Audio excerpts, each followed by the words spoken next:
안녕하십니까.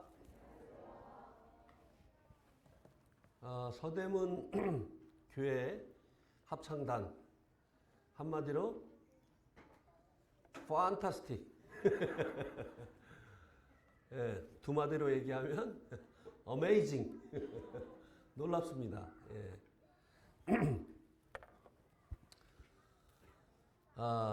우리가 주님을 만나기 전에는 인생이 고달픈 거 노래했고, 또 우리의 마음이 공허한 것을 노래하지 않았습니까? 그런데 주님을 만난 이후에 우리를 구원하신 주님을 찬양하게 되었고, 또 주님으로 인해서 얻게 되어진 기쁨과 평안을 노래하게 되어졌습니다. 제가 이제 구원받기 전에 부흥회 할 때마다 부르던 찬송이 있었습니다. 그게 뭐냐면 내게 강 같은 평화, 내게 바다 같은 사랑. 이제 은혜를 받으려면 이 찬송으로 준비를 해야 돼요. 그런데 이제 인도하시는 분이 이 속도를 계속 높입니다. 예. 그래서 이제 부흥회 때마다 이제 이 찬양을 부르곤 하였었는데, 어느 날 찬송을 부르는데, 너 정말 네 마음속에 강 같은 평화가 있냐? 이게 네 찬송이냐? 무슨 강 같은 평화가 있어요? 똘 같은 평화도 없어요. 샘솟는 기쁨이 있냐? 없어요. 못 부르겠더라고요. 이게 내 찬송이 아니었어요. 근데 이제 그 다음에도 불렀습니다. 왜냐하면 정말 그렇게 되고 싶어서, 내 마음속에 강 같은 평화가 넘쳐나기를 원해서, 샘솟는 기쁨이 있기를 원해서 그것을 소원하는 마음으로 불렀던 기억이 있습니다. 그런데 주님께서 제 마음에 찾아오셨을 때 드디어 강 같은 평화, 샘솟는 기쁨이 넘쳐나게 되어짐으로 인해서 그 노래가 이제 저의 노래가 되어졌던 것을 기억하게 됩니다.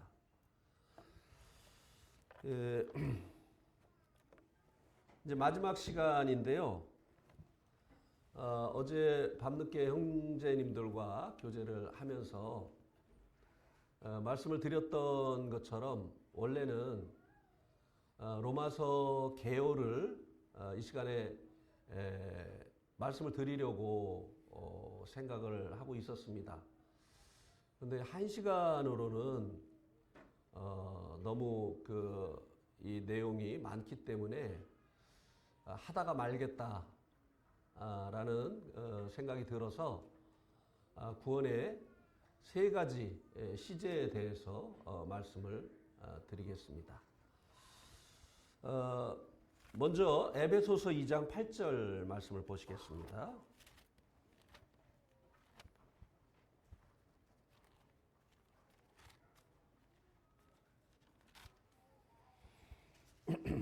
에베소서 2장 8절,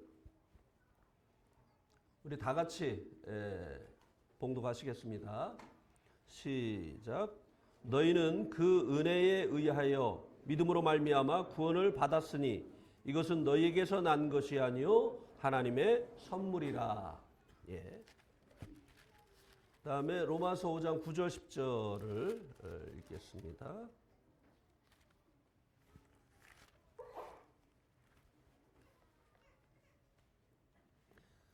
로마서 5장 9절 10절 같이 또 읽겠습니다. 시작. 그러면 이제 우리가 그의 피로 말미암아 의롭다 하심을 받았으니 더욱 그로 말미암아 진노하심에서 구원을 받을 것이니, 곧 우리가 원수 되었을 때 그의 아들의 죽으심으로 말미암아 하나님과 화목하게 되었은즉 화목하게 된 자로서는 더욱 그의 살아나심으로 말미암아 구원을 받을 것이니라. 이제 빌립보서 2장 12절 말씀을 보시겠습니다.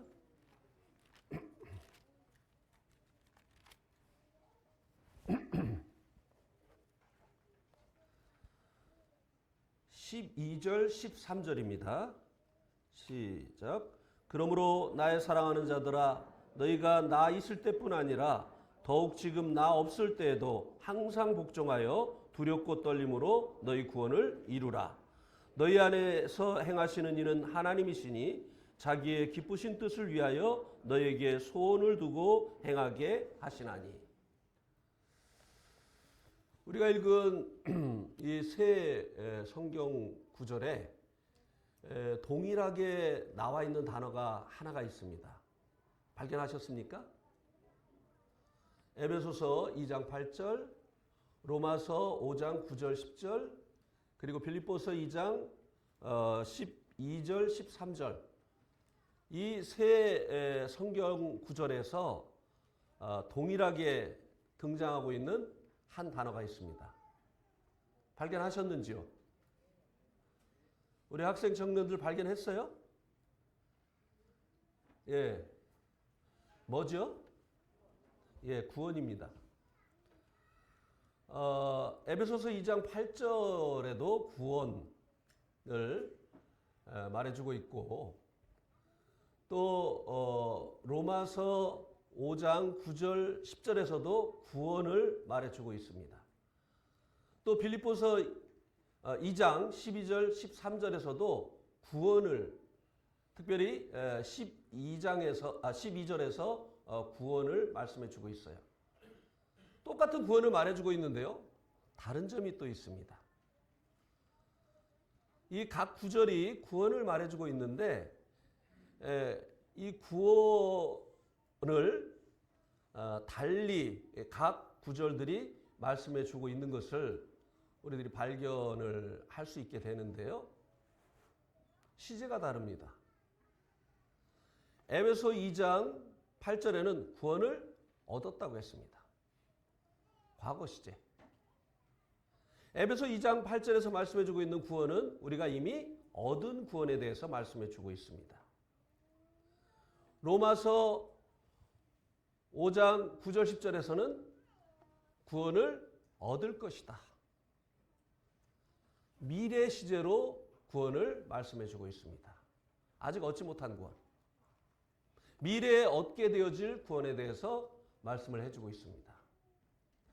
빌립보서 2장 12절에서는 두렵고 떨림으로 너희 구원을 어떻게 하라고요? 이루라. 현재 시제.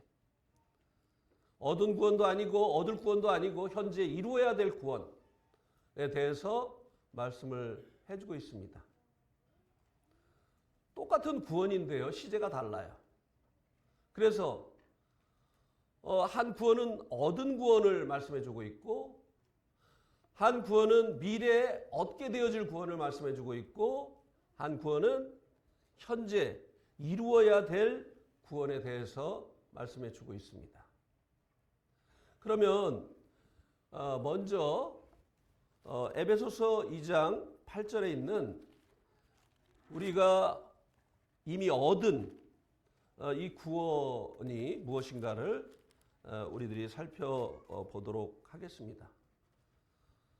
우리가 이제 구원받고 구원받은 것을 이제 점검받을 때 받는 질문이 있습니다. 구원받으셨습니까?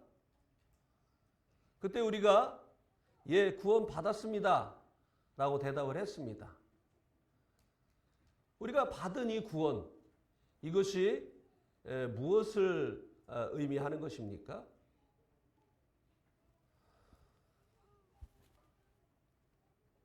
여기 에베소서 2장 8절에서 이 구원의 근거가 우리의 행위에 있지 아니하고 하나님의 은혜에 있다라고 말씀을 해주고 있습니다. 우리가 이미 받은 이 구원의 그 근거가 우리가 행한 일에 대한 대가가 아니라 하나님의 은혜로 주어진 선물이다, 이렇게 말씀해주고 있습니다. 이 하나님의 우리가 얻은 바 되어진 이 하나님의 은혜는 주 예수 그리스도이십니다. 그래서 하나님께서 우리의 구원을 위해서 보내주신 이 예수님이 우리의 주님이십니다. 또 우리의 구원자이십니다. 하나님께서 약속하셨던 그 그리스도이십니다. 라고 하는 것을 믿음으로 말미암아 우리들이 구원을 받았습니다. 예, 죽었던 우리가 살아나게 되어졌죠. 하나님과 분리되어졌던 우리가 이제 이분을 영접함으로 인해서 나의 주인으로, 나의 구원자로, 하나님이 약속하신 그리스도로 영접함으로 인해서 다시 하나님과 연합되어지는 이 생명을 얻게 되어진 것입니다. 그래서 우리가 이 구원을 받았다고 이제 구원을 받았냐고 하는 이 질문에 대해서 대답을 했죠. 예. 우리 다 이 구원 받았죠? 예. 그래서 이 에베소서 2장 8절에서 말씀해 주고 있는 이 구원은 바로 우리가 주님을 믿음으로 말미암아 얻게 되어진 이 구원을 말씀해 주고 있는 것입니다. 영생이 따로 있고 구원이 따로 있는 것이 아니라고 말씀을 드렸죠. 에베소서 2장 5절 말씀을 다시 한번 보실까요? 에베소서 5장 2절. 허물로 죽은 우리를 그리스도와 함께 살리셨고 너희는 은혜로 구원을 받은 것이니라. 우리가 받은 구원이 뭐냐? 허물로 죽었던 우리들이, 죄로 인해서 하나님과의 관계가 끊어졌던 우리들이 이제 하나님의 은혜가 되시는 예수 그리스도로 말미암아 다시 살아나게 되어진 것. 죽었던 자가 생명을 얻은 것. 이것을 보고 성경이 구원이라고 말씀해 주고 있다고 하는 것입니다. 예. 우리가 이제 이 구원을 받았는데요.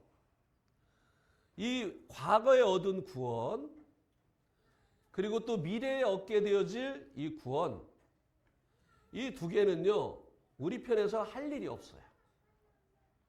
예. 단지 이제 과거에 얻은 이 구원은 우리가 믿음으로 말미암아 받았습니다. 또 미래에 얻게 되어질 구원도 우리가 무엇을 해서 얻는 것이 아닙니다. 우리가 이미 얻은 이 구원은 초림하신 주님과 관련이 있습니다. 미래에 얻게 되어질 이 구원은 재림하시는 주님과 관련이 있습니다. 자, 로마서 5장 9절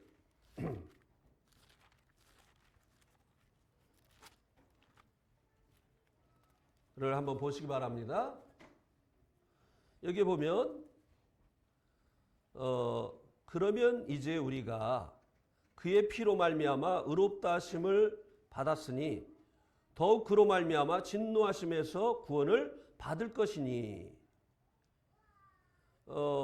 이렇게 말씀해 주고 있고 10절에도 우리가 원수 되었을 때 그의 아들의 죽으심으로 말미암아 하나님과 화목하게 되었은즉 화목하게 된 자로서는 더욱 그의 살아나심으로 말미암아 구원을 받을 것이니라. 예. 이 구원은 우리가 아직 받지 못했죠. 받을 것이에요. 그런데 어디로부터 구원이라고 여기 말씀해 주고 있느냐 하면 진노하심에서 구원을 받을 것이다 라고 말씀해 주고 있습니다. 여기서 말씀해 주고 있는 이 진노하심은 죄에 대한, 우리의 죄들에 대한 하나님의 그 진노를 말씀해 주고 있는 것이 아닙니다. 하나님의 이 죄에 대한 진노, 그 형벌로부터, 죄의 형벌로부터 이미 우리는 구원받았습니다. 네. 예수를 믿음으로 말미암아. 그런데 여기서 말씀해 주고 있는 이 진노는 예수님이 공중에 오시고 나신 이후에 이 땅에서는 7년 환란이 시작되잖아요. 이 기간을 하나님의 진노의 때라고 말씀해 주는 것입니다. 이때 하나님의 진노가 임하는 것은요, 죄질 때문이 아니라 예수님을 믿지 아니한 것에 대한 하나님의 진노이십니다. 그래서 여기서 말씀해 주고 있는 이 진노는 이 불신자들에 대한 하나님께서 그렇게 기회를 주셨는데도 불구하고 은혜의 때가 다 지나가도록 믿지 아니하였던 이 사람들의 이 불신에 대한 하나님의 진노입니다. 그런데 이 불신에 대한 진노이기 때문에 이미 예수님을 믿은 자들은 이 진노로부터 구원을 해주신다는 것입니다.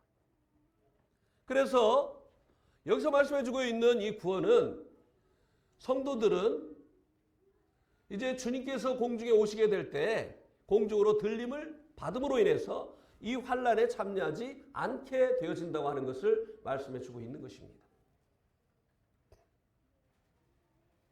예, 우리가 휴거되기 위해서 할 일 아무것도 없어요. 여기 이 말씀이 무엇을 말씀해주고 있느냐면요, 이 구원의 그 조건이 뭔가 하면 그의 피로 말미암아 의롭다 하심을 받은 것. 예수님이 나의 구원자 되심으로 인해서 내가 그 주님을 믿음으로 말미암아 의롭다함을 얻은 것, 이미 이것은 우리에게 되어진 일이죠. 믿음으로 말미암아. 그렇기 때문에 이 믿음으로 말미암아 의롭다함을 얻고 이제 죄의 형벌로부터 이 구원을 받은 이 성도들은 주님이 오시면서 땅에서 시작되어지는 이 7년 환난에 참여하지 않도록 주님께서 공중으로 끌어올리신다고 하는 것입니다. 우리가 휴거되기 위해서 할 일이 아무것도 없다는 거예요. 예. 여러분 믿으십니까? 예.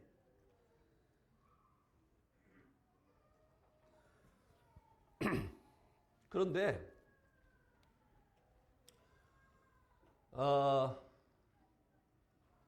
이기는 자만 휴거가 된다고 하는 부분 휴거서를 가르치는 그런 분들이 있죠. 네. 신앙의 패배자들, 늘 죄와의 싸움에서 실패하는 성도들, 이런 성도들은 휴거가 안 된다고 이야기를 합니다. 이기는 자만 휴거가 된다. 예. 그래가지고 이 휴거도 미래에 얻게 되어질 이 진노하심으로부터의 이 구원도 우리가 노력을 해야 얻는다. 죄와의 싸움에서 승리하는 이기는 자만이 휴거가 된다고 이야기를 합니다. 그래서 성도들을 독려를 하죠. 예. 그러나 성경은 그렇게 말씀해주고 있지 않아요. 진노하심으로부터 구원을 받는 자들이 이기는 자만이라고 여기 말씀해주고 있지 않아요. 그의 피로 의롭다 하심을 얻었음즉 진노하심으로부터 구원을 받을 것이라고 말씀해주고 있습니다. 예, 우리가 이미 얻은 구원, 미래에 얻게 되어질 구원, 이것을 위해서 우리가 해야 될 일이 없다고 하는 것입니다.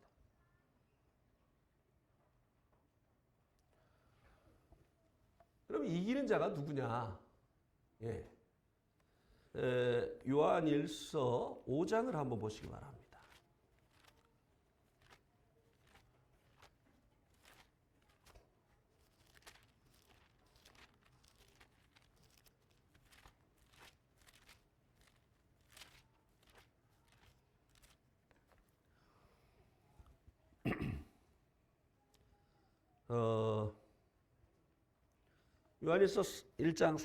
요한일서 5장 4절입니다.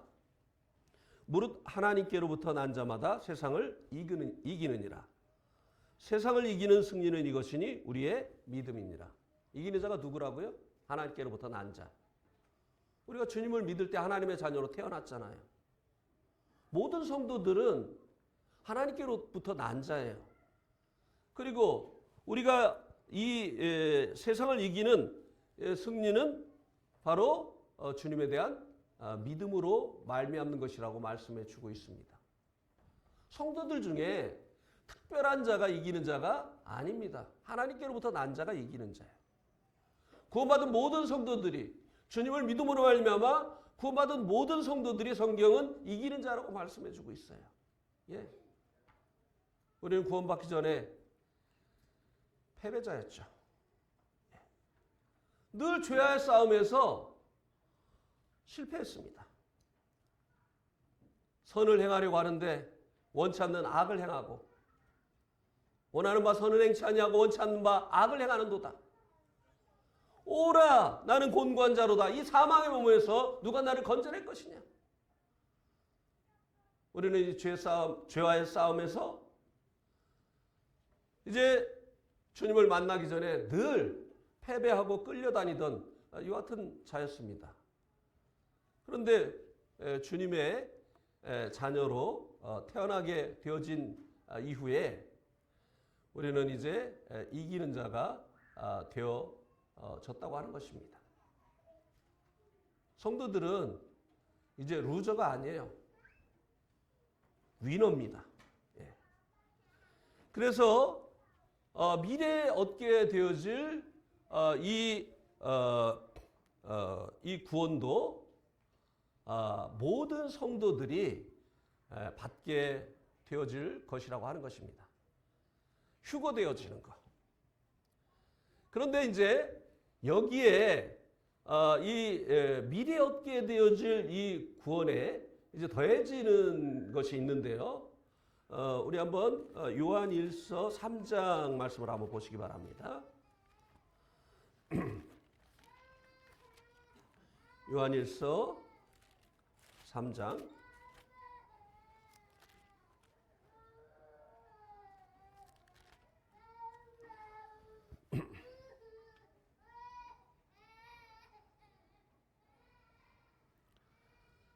2절, 요한일서 3장 2절에 보면 사랑하는 자들아 우리가 지금은 하나님의 자녀라. 장래에 어떻게 될지는 아직 나타나지 아니하였으나 그가 나타나심이 되면 우리가 그와 같을 줄을 아는 것은 그의 참모습 그대로 볼 것이기 때문이니. 주님께서 오시게 될 때 우리가 이제 세상에 임하는 그 7년 환란에 참여하지 않게 하시기 위해서 공중으로 끌어올리실 뿐만 아니라 그때 우리가 주와 같이 되어진다고 말씀해 주고 있습니다. 영화. 그때 우리가 이제 영화롭게 되어진다라고 말씀해 주고 있습니다. 우리가 구원을 받았지만 아직 이 몸의 구속은 받지 못했어요. 이 몸은 죽을 몸이죠. 이제 주님 오시게 될 때 우리의 이 몸이 영화로운 몸으로 주님과 같은 그 몸으로 변화를 받게 되어질 것이라고 말씀해 주고 있습니다. 이것을 위해서도 우리가 영화로운 이 몸을 얻기 위해서도 우리 편에서 할 일이 없어요. 주님께서 오시게 될 때 바로 이것을 주님께서 선물로 주실 것이기 때문에 그렇다고 하는 것입니다. 자, 이제는 현재 우리의 삶 가운데서 이루어야 될 이 구원에 대해서 살펴보겠습니다. 빌립보서 2장 12절 보시기 바랍니다.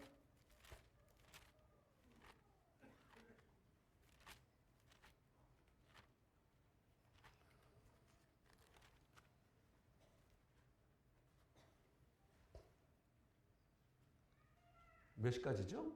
11시까지인가요? 11시요? 그 시간표. 11시까지예요? 예. 시간 물어보면 대답 잘하더라고요.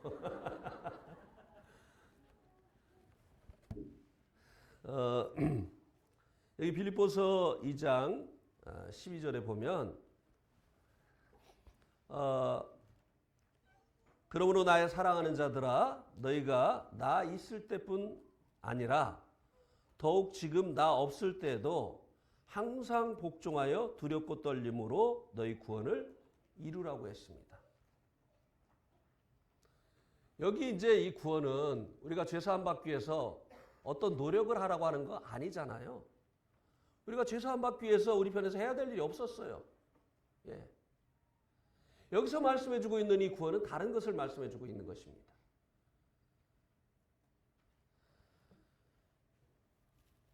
이제 우리들이 이루어야 될 그 구원을 말씀해 주고 있습니다. 그런데 이 구원은 항상 복종해서 두렵고 떨림으로 이루는 구원이라고 말씀을 해주고 있습니다. 그러면 복종한다? 그리고 두렵고 떤다? 라고 하는 것은 그 대상이 있는 거잖아요. 이 구원을 이루기 위해서 우리가 복종해야 되고 두렵고 떨어야 되는데 그 대상이 누구냐고 하는 것이에요. 이 현재의 우리의 삶 가운데서 이루어야 될 이 구원과 이 구원을 이루기 위해서 이제 복종하고 두렵고 떨어야 될 그분이 누구신가 하는 것입니다. 13절에서 말씀해 주고 있죠. 13절에 보면 너희 안에서 행하시는 이는 하나님이시다. 자,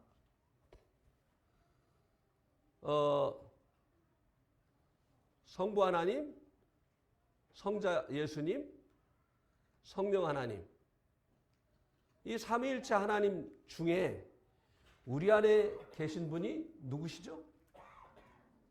누구시죠? 예, 성령 하나님. 우리가 이제 복종해야 되고 이 구원을 이루기 위해서 복종해야 되고 경외해야 될 그 분이 누구냐? 우리 안에서 행하시는 하나님, 성령님. 예.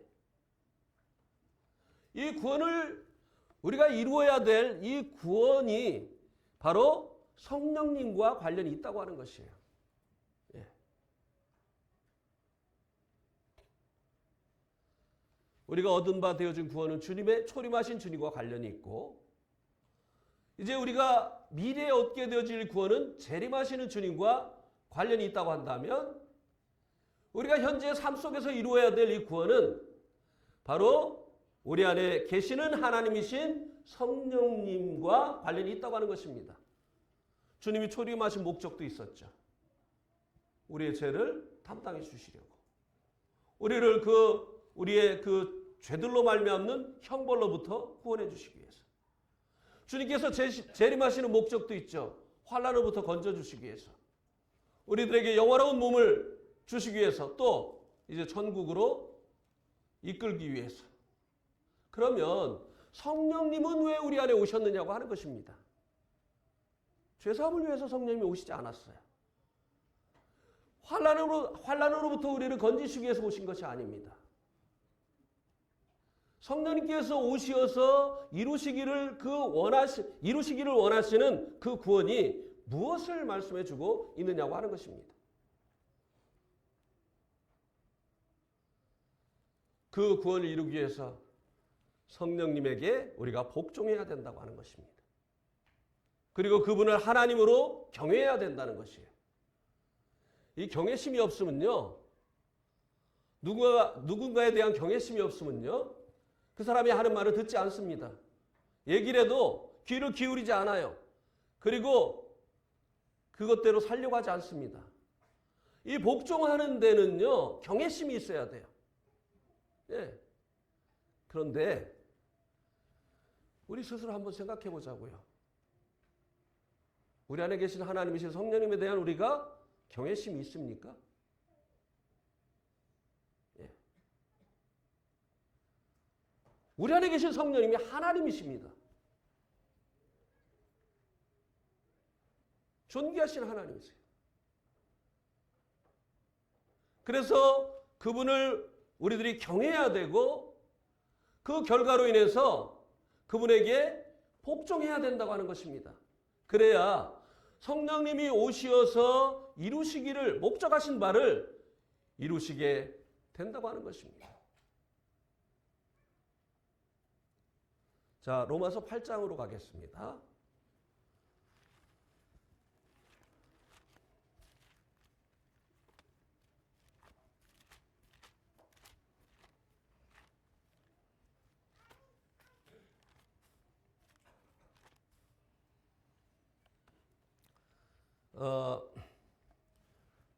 우리가 이제 어떤 책을 읽고 그 책을 이해를 하려고 하면 제일 먼저 해야 되는 것이 뭔가 하면요. 이 책을 쓴 목적이 무엇이냐. 다시 바꿔 말하면 이 책의 주제가 무엇이냐. 주제 파악을 해야 됩니다. 그것이 안 되고요. 그 책을 읽으면요. 이해하기가 굉장히 힘듭니다. 아, 이게 이 책이 췌장암에 대해서 썼구나 하는 이 주제 파악이 되고 나면요. 읽어가면서 아, 이것에 대해서 얘기를 하는 거구나. 이해하는데 굉장히 도움이 되죠. 그죠? 성경도 마찬가지예요.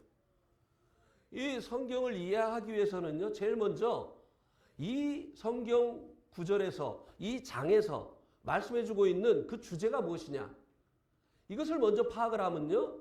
그 다음에 그 주제에 대해서 이 구절들이 무엇을 얘기하고 있는지 이해하는데 굉장히 도움이 됩니다. 로마서 8장은요. 주제가 성령님이십니다. 이제 우리가 이제 주제를 파악하려면요. 어떻게 하면 되느냐면요.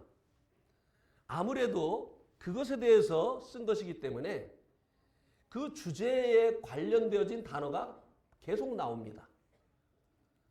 여러분들이 이제 이 로마서 8장을 쭉 읽어보면 성령, 하나님의 영, 그리스도의 영 이렇게 하면서 계속 이 성령님에 대해서 말씀을 해주고 있습니다. 무려 16번을요. 예. 우리 개역 개정으로 보면 15번이고 킹제임스 성경으로 보면 16번이에요. 예. 그러면 계속 이것이 나온다는 얘기는 이것에 대해서 말씀해 주고 있다고 하는 것입니다. 이 로마서 8장은 성령님에 대해서 얘기해 주고 있어요. 우리가 이제 현재의 삶 가운데서 이루어야 될 구원이 바로 우리 안에서 행하시는 성령님과 관련이 있다고 했어요.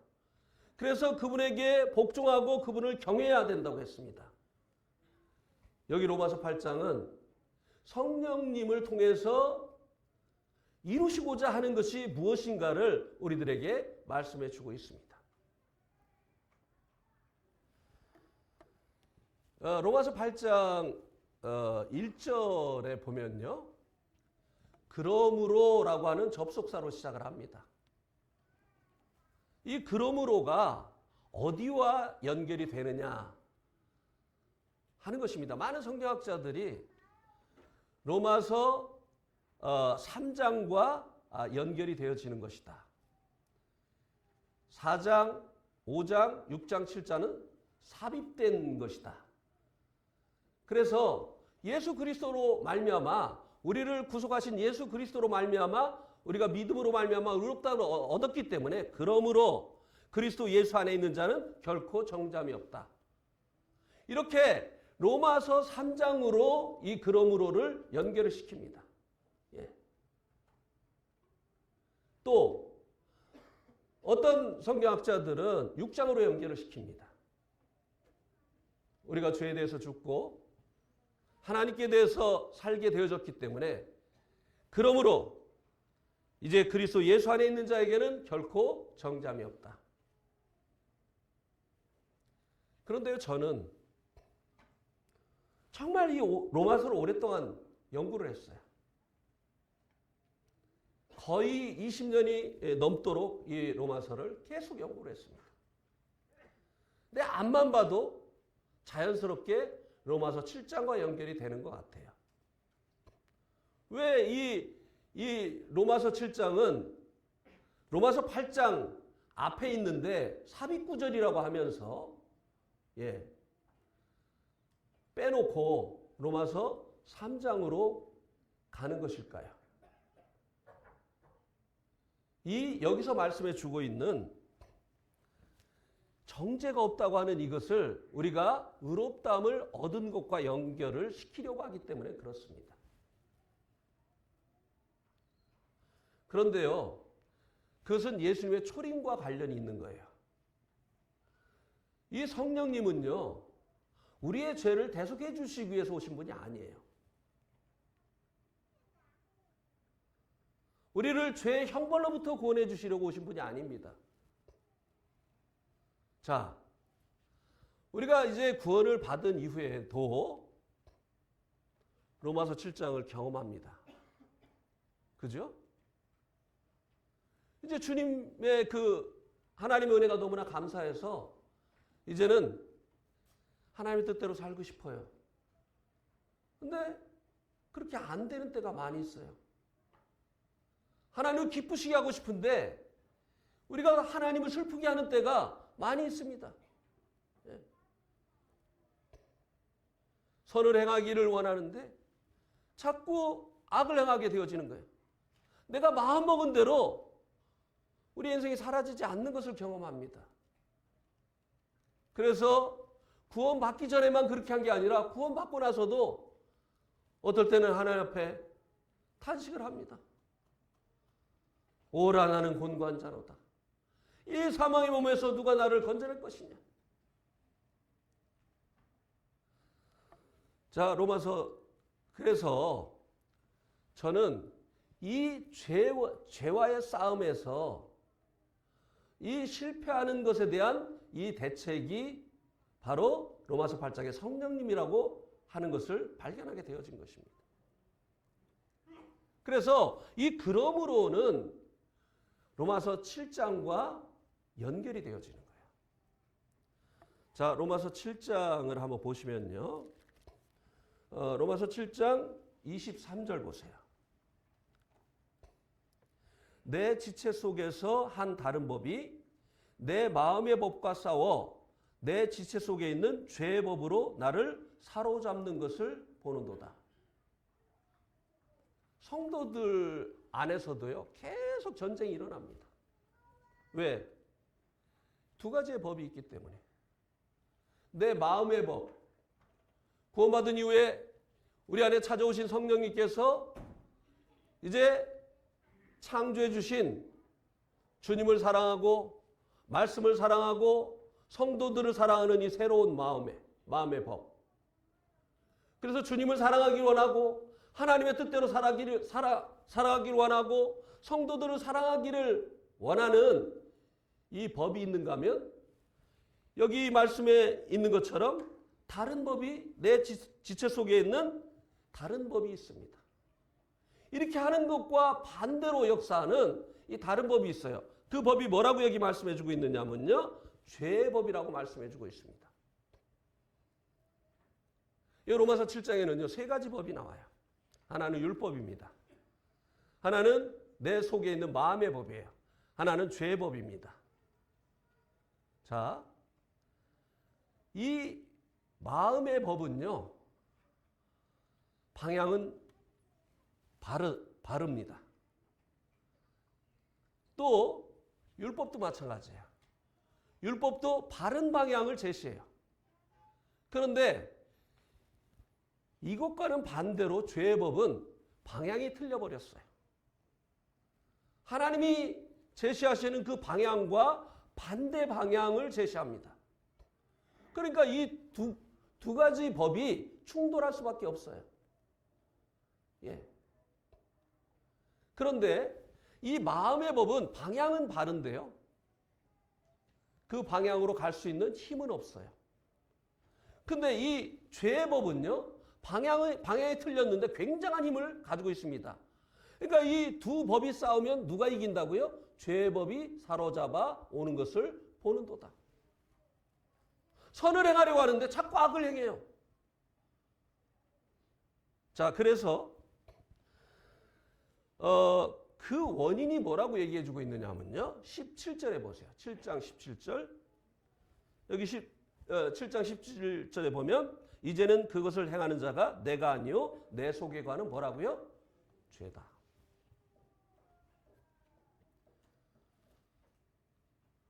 여기 내 속에 거하는 이 죄는요. 씨를 얘기하는 것입니다.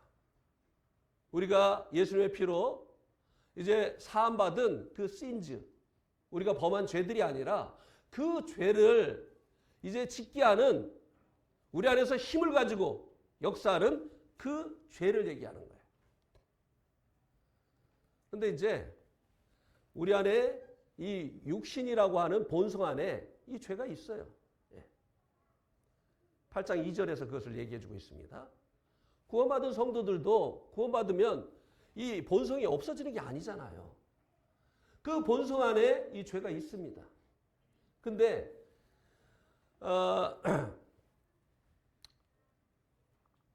우리가 그 구원간증을 이제 하고 이제 통과되기 위해서 질문을 받습니다. 어떤 질문을 받죠?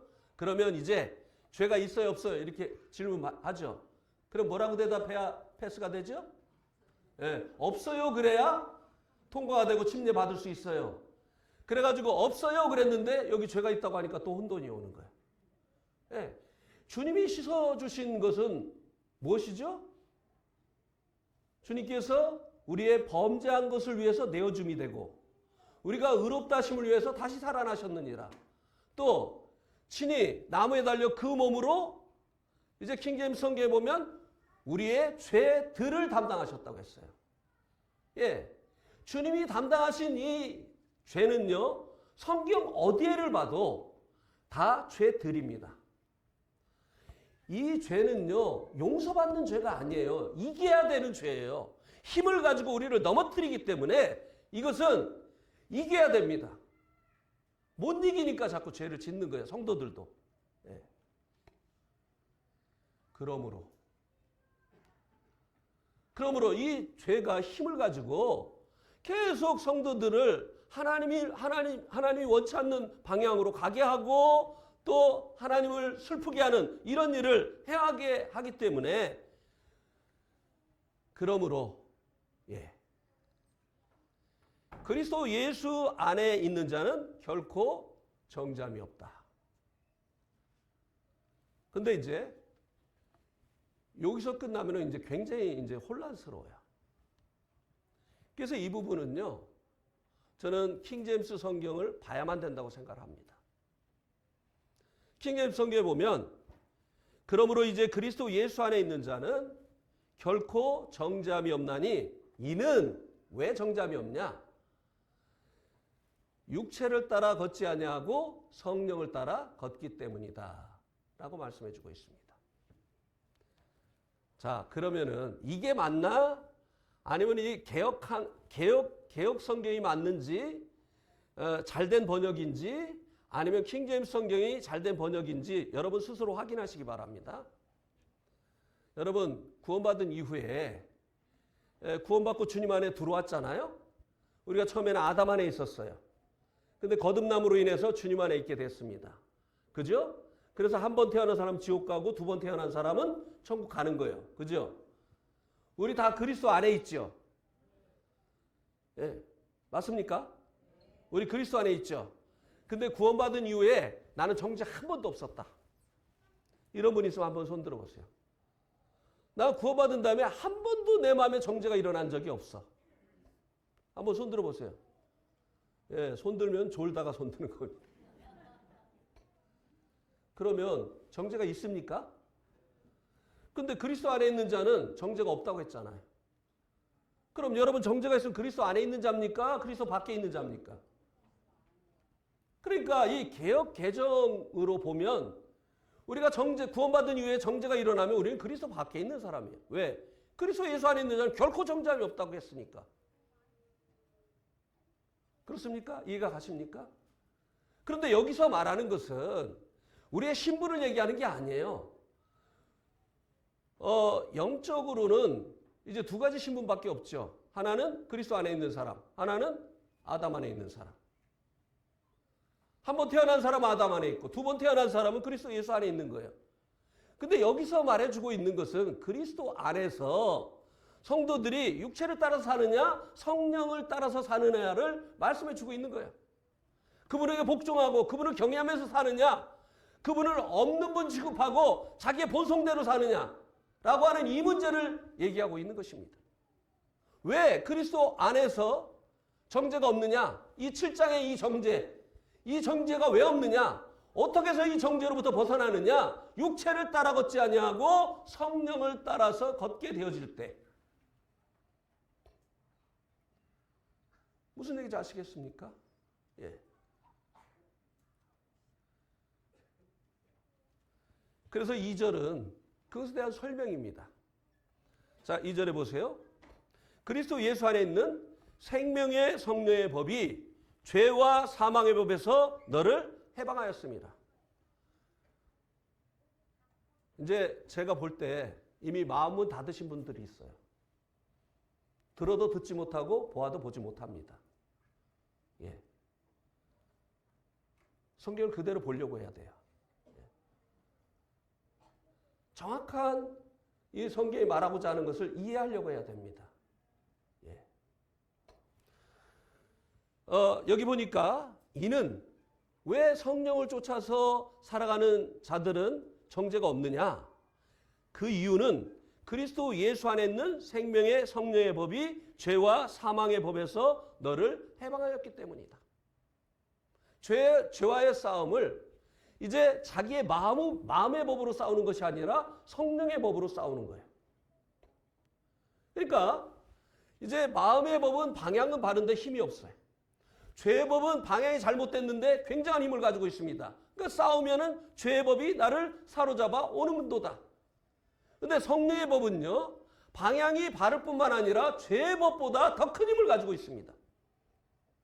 그래서 성령의 영으로 살게 되어지면, 성령님으로 살게 되어지면 성령의 법의 그 힘으로 죄의 법을 이기게 되어지는 것이에요.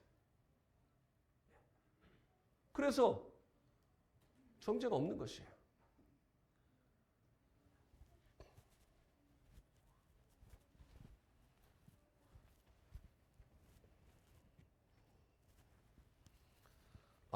예.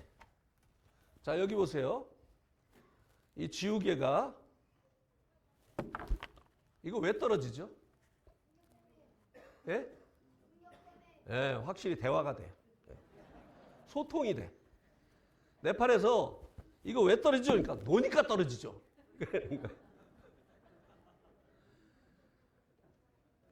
아이작 뉴턴이요. 사과나무 아래에 있는데요. 사과가 딱 떨어지는 것을 봤어요. 근데 이 뉴턴이요. 왜 떨어지지? 이 생각을 한 거예요. 그리고 그가 알게 되어졌습니다. 최초로. 지구 중심에서 다 잡아당기는 힘이 있구나. 그 힘이 없다면 이게 가만히 있어야 돼요. 예. 왜냐하면요. 지구가 둥글잖아요. 그러니까 우리가 이게 지금 이렇게 있을 수 있어요. 근데 안 떨어지는 이유는 중력 때문이에요. 우리가 계속 발을 땅에 붙이고 있는 이유가 중력이 잡아다니니까 저 우주로 날아가 버리지 않는 거예요. 이것도 마찬가지예요. 이 중력이 이것을 잡아당기지 않으면 날아가 버려야 돼요. 아니면 그 자리에 있든지. 그래서 뉴턴이 지구 중심에서 잡아다니는 힘에 이 사과가 딸려가는 것이구나. 그래서 이 대기권 안에는 이 중력의 법칙, 만류 인력의 법칙이 작용을 하잖아요. 여기서 말하는 이 법칙은요, 힘을 얘기합니다. 예, 지구 중심에서 잡아다니는 힘에 이게 딸려가는 거예요. 자, 그런데 자, 이거 떨어집니까? 안 떨어집니까? 떨어져요? 안 떨어져요? 왜 안 떨어지죠? 더 큰 힘에 붙들려 있으니까. 자, 떨어지지 않는 것만이 아니에요. 올라가요. 올라가요. 이겨요. 예. 성령님이 이것을 위해서 우리 안에 오신 거예요. 우리가 죄를 이길 수 없기 때문에. 죄의 힘이 너무나 강하기 때문에 우리가 결심해도 노력해도 번번이 실패하는 거예요. 그래서 성령님께서 오시어서 이제 우리를 계속 넘어뜨리고 끌고 가고 원치 않는 삶을 살게 하고 하나님을 슬프게 하는 삶을 살게 하는 우리들을 이제는 하나님이 기뻐하시는 삶을 살게 하고 하나님께 영광을 돌리는 이런 삶을 살게 하시려고 성령님이 오시어서 성령으로 말미암아 이 죄를 이기게 하시려고 실제적으로 이 죄의 세력으로부터 제 힘으로부터 해방되어지는 이 삶을 살게 하시려고 성령님께서 오신 것입니다. 그런데 문제가 있어요. 어떤 문제가 있느냐 하면요. 죄는요, 강제적입니다. 그죠? 왜요? 우리가 선을 행하려고 하는데 죄가 지가 원하는 방향으로 우리 허락도 없이 끌고 가요. 아무리 결심해도, 아무리 우리가 원치 않아도요, 죄가 끌고 가면 끌려갑니다. 거짓말 안 하려고 결심을 하는데 거짓말을 하게 돼요. 왜요? 죄는 강제적이기 때문에 그래요. 그런데요, 성령님은 우리가 원치 않으면 기다리십니다. 이게 문제예요. 자, 15절 보세요. 8장 15절.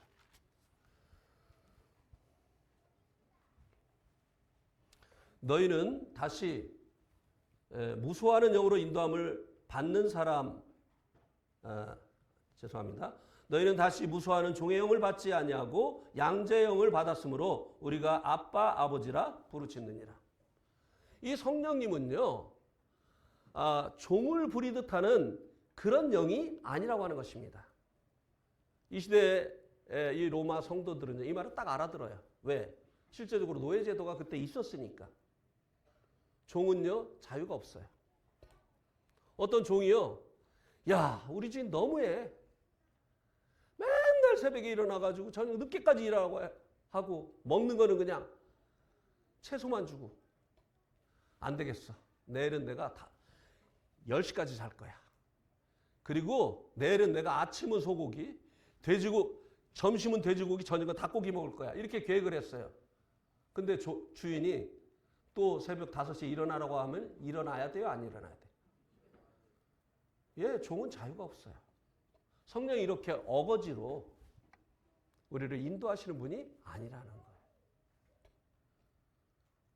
이게 문제예요. 나는 이게 사실 불만이에요. 왜냐하면 죄처럼 강제로 우리를 끌고 가시면 우리 벌써 다 성화됐죠. 우리가 왜 죄를 짓습니까? 성령이 맨날 끌고 가면 좀 강제로 했으면 좋겠어요. 맨날 그냥 죄에 끌려다니는 성도들 보면 강제로 그냥 성령이 끌고 갔으면 좋겠어요. 주일날 어디가 있는지 도대체 무엇에 끌려가서 하고 있는지 성령이 강제로 끌고 갔으면 한 사람도 결석 안 하지. 나 이거 불만이에요, 사실. 근데 문제예요. 성령님은 죄처럼 우리를 강제로 끌고 가시는 분이 아니라는 거예요. 그래서 뭐라고 얘기합니까? 복종하라는 거예요. 그분을 하나님 대접하라는 거예요. 예. 그래서 성경은 육체의 소욕을 쫓지 말고 어떻게 하라고요? 성령의 소욕을 쫓으라는 거예요. 이게 복종하라는 말씀과 똑같은 말입니다. 성령이 우리가 그분의 인도하심을 따르려고 할 때 끌고 가시지, 또 밀어주시지, 당겨주시지, 싫다고 하면 가만히 계신다니까요. 예. 그래서 성령님께 대해서 복종하고 두렵고 떨림으로 복종을 해야만 성령님께서 이루시기를 원하시는 그 일이 이루어진다는 것입니다. 우리가 이제 더 이상 죄에게 종노를 하지 아니하고 하나님을 기쁘시게 하는 이 삶을 살게 하시려고 성령님께서 오신 거예요. 그런데 우리가 단마음으로 성령의 인도하심에 대해서 이제 순종하지 아니하면요, 성령님을 통해서 이루시기를 원하시는 이 일이 이루어질 수가 없는 거예요. 예. 왜? 구원받고 시간이 많이 지났는데 영적인 어린애의 모습을 하고 있느냐? 자기밖에 모르고 배려할 줄 모르고 남의 말 들어주려고 하지 않고 자기 말만 하고, 예. 자꾸 성도들하고 갈등하고. 왜 이렇게 하느냐? 육으로 살기 때문이에요. 예, 구원받았는데도요, 계속 육으로 사는 거예요. 고린도 교회가 그렇게 언변도 있고 은사도 많고 아주 좋은 게 많은데 나는 바울파다, 나는 베드로파다, 나는 아볼로파다, 나는 사람은 싫다, 그리스도파다. 그리스도파가 제일 문제예요. 왜? 자기는 그리스도파이기 때문에 자기들이 주도권을 잡아야 된다는 거야. 자기는 주님과 연합되어 있기 때문에 자기의 분별은 다 주님의 것이고 자기의 분별을 달리하는 사람은 다 이거는 아니에요. 제일 무서운 게 그리스도파예요. 예. 이해하십니까? 이렇게 하는 것이 무엇으로 말미암은 것이라고 사도 바울이 이야기를 했습니까? 육으로 살기 때문이라고 했어요. 그러니까 이 고린도 교회가 영적인 어린아이 상태에 머물고 있다고 말씀해주고 있습니다. 그러니까요, 구원받고 시간이 많이 지났는데 전혀 그리스도가 보이지 않아요. 그냥 오리지널, 아주 내추럴해. 그냥 본성으로 사는 거예요. 예. 주님을 위해서 전혀 희생하지 않으려고 해요. 예. 그런데요, 계속 이 안에 계신 이 성령님의 음성을 듣고 그리고 그분의 인도하심에 순응하는 삶을 반복해서 사는 이런 성도들은요, 시간이 지난 만큼 성숙합니다. 그에게서 그리스도의 모습이 보여요. 예. 이게 무엇입니까? 이게 성화잖아요. 예. 성령님이 우리 안에 오신 목적이 바로요, 우리를 성화시키기 위해서 오신 거예요.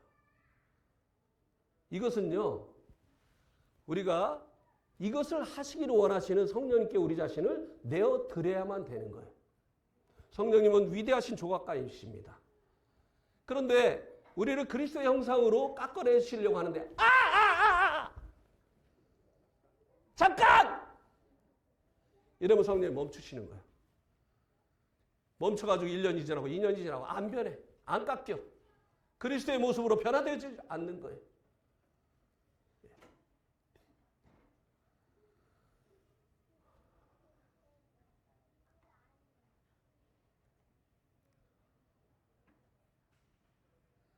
13분이나 지나가지고 굉장히 갈등이 돼가지고 이거 어떻게 마무리를 해야 되나.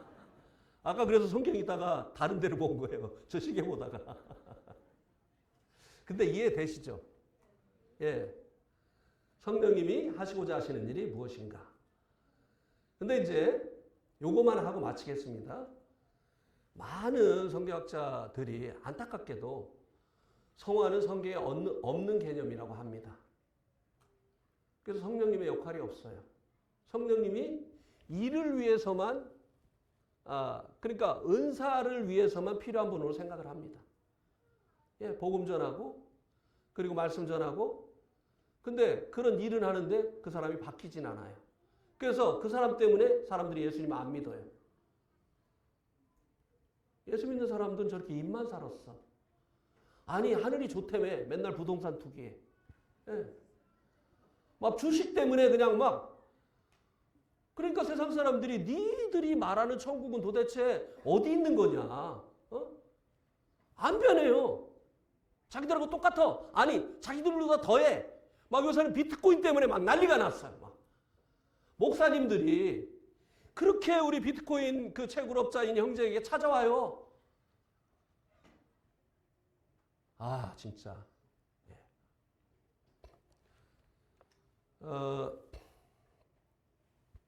로마서 8장 요거 하나만 말씀을 드리고 마치겠습니다. 로마서 8장 29절 30절을 보겠습니다. 하나님이 미리 아신 자들을 또한 그 아들의 형상을 본받게 하기 위하여 미리 정하셨으니 이는 그로 많은 형제 중에서 맏아들이 되게 하려 하심이라. 또 미리 정하신 그들을 또한 부르시고 부르신 그들을 또한 의롭다 하시고 의롭다 하신 그들을 또한 영화롭게 하셨느니라. 성화는 성경에 없는 개념이다 라고 주장하시는 분들이 바로 이 성경 구절을 제시합니다. 3절에 보니까 미리 정하신 자들, 예정, 부르시고 소명, 부르신 자들을 의롭다 하시고 칭의, 의롭다 하신 자들을 영화롭게 하셨느니라. 영화. 성화 어디 있냐 이거예요. 없지 않느냐 이거예요. 왜 성경에 없는 자꾸 성화 얘기하느냐. 이렇게 얘기를 합니다. 그러면 왜 여기에 성화가 빠졌을까요? 29절에서 성화를 얘기했잖아요. 성화를 풀어서 얘기했어요. 성화가 무엇인지를 얘기해 주고 있습니다. 29절에 보니까 미리 아신 자들을 또한 그의 아들의 형상을 어떻게 해요? 본받게 하기 위해서. 성화가 무엇입니까? 우리가 예수님 닮아가는 거잖아요. 예. 이미 29절에서 성화를 얘기했기 때문에 이것은 우리가 성령님께 협력을 해야만 되어지는 일이기 때문에 예정하시고 의롭다 하시고 또 영화롭게 하시는 것은 하나님이 그냥 하시는 거예요. 근데 이 성화는요, 성령의 인도하심에 우리가 복종을 해야 되는 거예요. 그래서 따로 떼서 다룬 거예요. 예. 근데 그 성화가 무엇이냐? 성령님께서 우리를 어떻게 만들어내시기를 원하시느냐? 그리스도의 모습으로.